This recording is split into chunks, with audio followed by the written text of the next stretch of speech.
May idea na ba kayo kung paano namin niluluto itong cabbage dito sa Hong Kong? Ito po yung ginagamit nilang kimchi. So, ito po yung gulay na umbok sa Pilipinas. Yan. So, naghiwa na po ako kasi dalawa to. So, mayroon pa akong isang hihiwain. Ang mga ingredients po natin ay luya, bawang, asukal, asin, at saka mantika. Siyempre, meron tayong kutsilyo dito, panghiwa natin mamaya, at saka yung gagamitin nating sangkalan. So, maghihiwa na po tayo ng isa pang umbok at ilalagay natin sa tubig. Hiwain natin to. Bali, 4 lang na hiwa. 1, 2, 3, at saka yung pinakapuwet niya. Lakihan po natin yung alisin natin kasi sabi ni Amo, makunat na daw ito. So, hindi na po natin to ilalagay. Yan, tatapon natin. So, ngayon po ay huhugasan na natin to. Yan, lagay natin sa tubig. So, bali 3 po yung iluluto ko. Hugasan po natin. Yan.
So, ready na po yung gulay natin. Nahugasan na natin. So, ang gagawin naman natin ngayon ay maghuhugas tayo na magpipit-pit tayo ng bawang.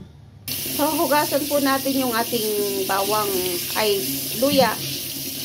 Hindi po natin tatanggalin yung balat. Hugasan lang po natin yung ayan, mga itim-itim. Kaya, mahalaga po yung ating mga kuko. Huwag nyo pong tanggalin lahat yung kuko nyo. Kailangan may mahaba. Kasi, ayan, huhugasan natin yan, oh. Mga itim-itim dyan.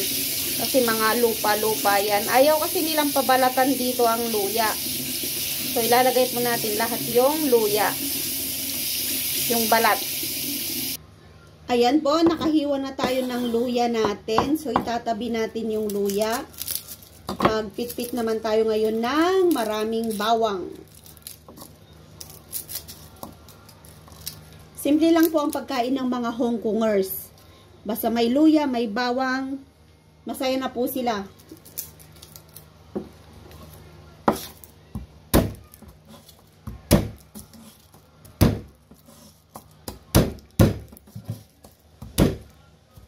Hindi ko na po hinuhugasan yung bawang. Yan, tapos tatanggalin natin yung kanyang balat. Mas madali po kasing tanggalin yung balat kung pinitpit mo ng, ayan o, yung buo. Madudurog na siya eh. So, ganyan po ako magbalat ng bawang. Pinipit-pit ko muna bago ko siya tanggalan ng balat. Para hindi hassle. Hindi tayo nagtatagal.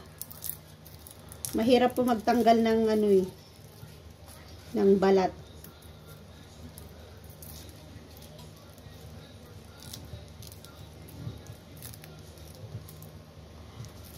Ang dami-dami kong nilalagay na bawang dito.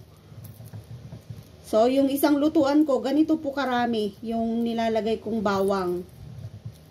Yan, kalahati. Kalahati ng ano, kalahati ng isang buo. Isang lutuan, yung isang lutuan ko, yung isang bawang, yung pangalan nun, yung isang lutuan, kalahati.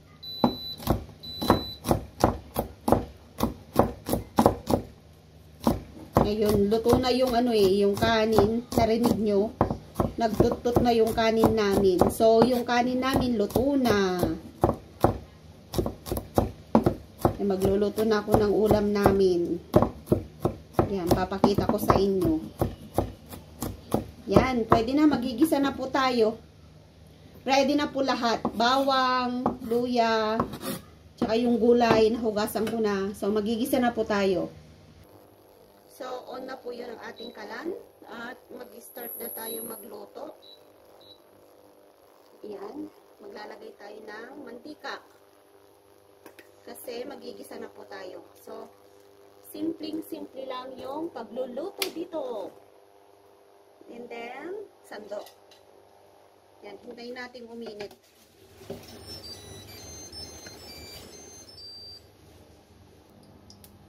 Ayan, mainit na po yung ating mantika. So, lalagay mo muna natin yung ating luya. Yan, bawang. Luluto na tayo. Tapos yung umbok. So, simple lang po mga pagkain nila dito. Lagyan mo lang asin. Ako nilalagyan ko ng konting asukal para magsalubong yung alat tsaka yung tamis.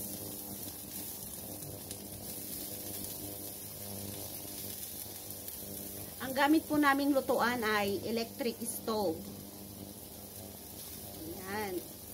So, hindi po siya, pag nagmamadali ka, hindi mo pwedeng madaliin yung niluluto mo kasi kontrolado talaga ng ano, ng electric yung apoy. Mas maganda pa rin yung stove, yung gasol. Tingnan nyo, oh, ang tagal na, hindi pa yan napriprito, hindi pa bumabango yung bawang. Matagal po magluto sa ano, sa electric stove. Kailangan talaga patient. Patient. Yun. Kailangan marami kang patient.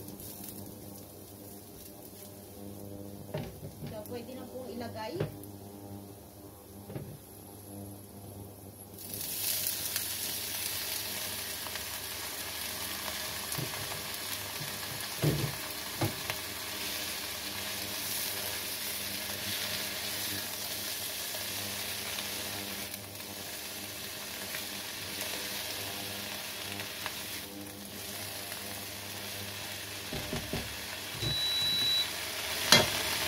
Lagyan natin ng asin.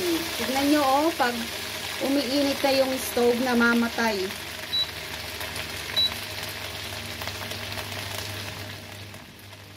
Ayan, lagyan natin ng asin. Asin. Lalagyan ko ng sugar. Ayan. Tapos, lalagyan ko ng chicken powder. Ayaw kong maglagay lang ng chicken powder. Si amo ko chicken powder lang nilalagay niya. Pero ako ayaw ko. Gusto ko may asin. Kasi mas ano po siya. Mas tender po yung lasa niya. Lumalasa siyang mabuti sa ulam.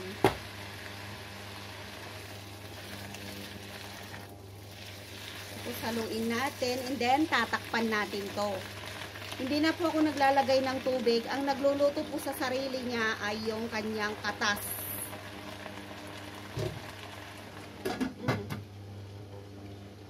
Yan. Hintayin lang natin na maluto. And then, imimix na naman natin. So, ganyan po ako magluto ng gulay dito. Hindi ko po talaga siya nilalagyan ng tubig.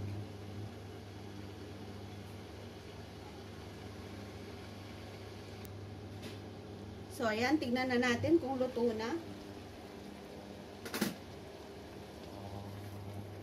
O, yan o. Tignan nyo. Nagkaroon na siya ng tubig. No need to put water.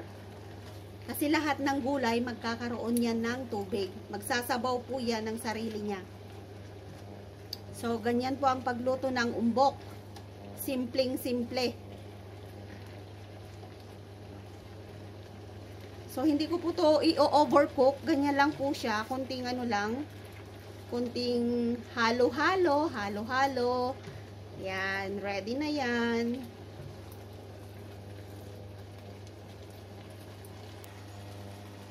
Yan. Haluin mo lang konti. Tapos, ready na po yan. Mga 2 minutes na halu-haluin mo para hindi siya ma-overcook. Kasi, eto, medyo makakapal. So, haluin mo po siya. Yan. So, yummy na yung ating umbok. So, itry nyo pong gumawa ng ulam na umbok dyan sa bahay nyo. Kasi,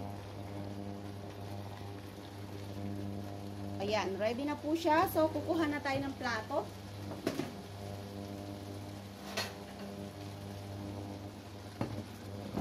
Yan, ready na po siya. Off ko na yung apoy natin.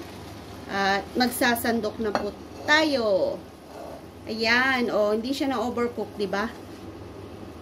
So, ganyan lang po kadali ang pagluto ng umbok. Simple. Simple lang pagkain nila dito. So, try nyo na pong magluto. Yan. So, yummy.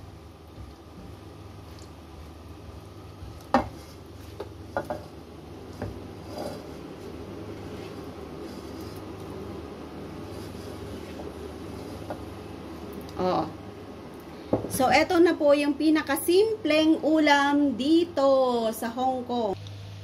So, ano pang hinihintay nyo? Lutuan nyo na yung mga amo nyo o yung pamilya nyo ng umbok. Kasi pinakasimple na pong ulam ito. Pwede rin po ito sa cabbage, yung sinasabi nilang repolyo. So, ganito rin po yung procedure ng pagluluto ko ng repolyo dito sa Hong Kong. Ilalagyan ko lang ng luya at saka bawang. So yummy na po. Gustong-gusto po ng mga amo. Basta wag nyo po siyang i-overcook.